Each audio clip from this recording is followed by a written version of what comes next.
highlights channel of the Ranveer Show. This is TRS Clips. In the 67 war, Israel crushes all its Arab neighbors very, very, very decisively. Right? It destroys them, it destroys them insanely. It captures the entire West Bank. Before that, the West Bank was annexed by Jordan because the Jordanian king had great ambitions to kick all the Jews into the sea and take over, reunite Transjordan and Cisjordan. He realizes it's foolish because all his troops get killed off, his tanks are destroyed, his entire air force is destroyed, and the whole of the West Bank of the Jordan River is captured and occupied by Israel, just like the Gaza Strip is now. Okay. And this is the second part of the Palestinian identity, because Gaza, initially they saw it as Egyptian. West Bank was initially seen as Jordanian, and they wanted to overtake the entire thing. Okay? Everybody was in it for more land for themselves. They didn't want an independent Palestine, really. None of them wanted it. They parrot all of this out because it has to kind of stick to the UN partition plan. Egypt wanted it to be Egyptian, Jordan wanted it to be Jordanian, and you want proof of this is something called the United Arab Republic. Have you heard of the United Arab Republic? I think everybody's forgotten. So, for a brief period, Egypt and Syria decide to unite under Nasser. And the Syrian-Egyptian Union in the 1960s was called the United Arab Republic. It was a disaster because it became colonial rule of Syria by Egypt. And ultimately, there was an officers' coup where they kicked out all the Egyptians and Syria became independent again. So Nasser was essentially colonizing Syria in a way, which is exactly what he wanted to do with Palestine as well. Huh? He didn't want an independent Palestine or anything like that. Ultimately, I think people have forgotten, because we no longer live in the 60s, people have forgotten that, in many ways, what Iran is to the Western world today as a very criminal state. It isn't, but anyway, as a criminal state that wants to destroy everything, Nasser in Egypt were considered that problem state at that point of time. He wanted to overthrow every single Arab monarchy. He wanted to conquer the entire Arab world, and he wanted to recreate some pan-Arabist republic. It was called the Pan-Arab movement and things like that. So this was always there. Never forget that. People conveniently forget history. The Palestinian ability to forget their own history is truly remarkable. So what ends up happening now is Jordan and Egypt, after the 73 war and the peace, mentally decide we have already created a Palestinian identity to further our territorial ambitions, which are not going to happen. We can't crush Israel anymore. So there has to be a Palestinian state now.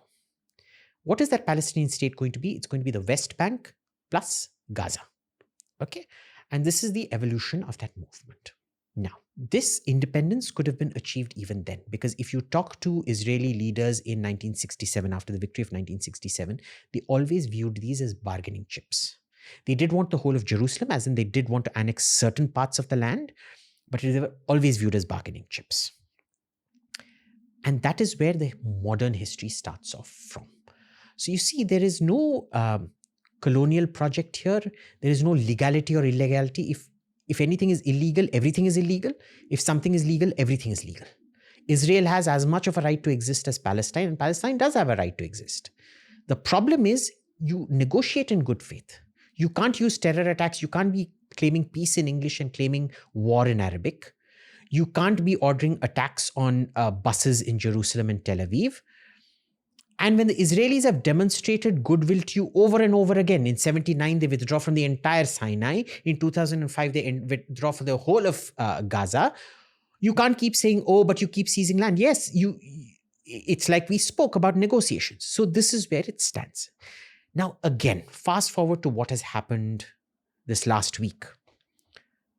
They want to justify this entire history and say that this history gives me the right to go into Israel, kill 1,400 people, rape and torture several of these people, mostly non-combatants. There were only 200 combatants, 250 combatants. The remaining 1,150 or whatever were all non-combatants, several children.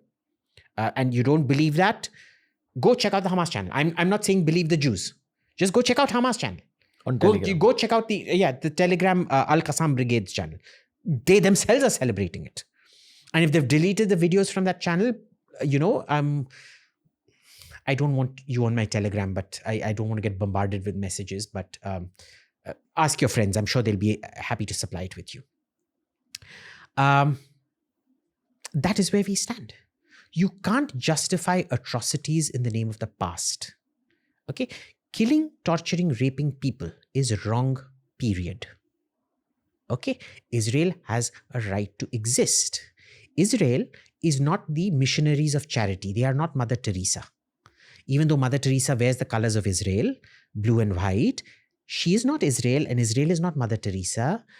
They don't have to give up their national interest for your ego.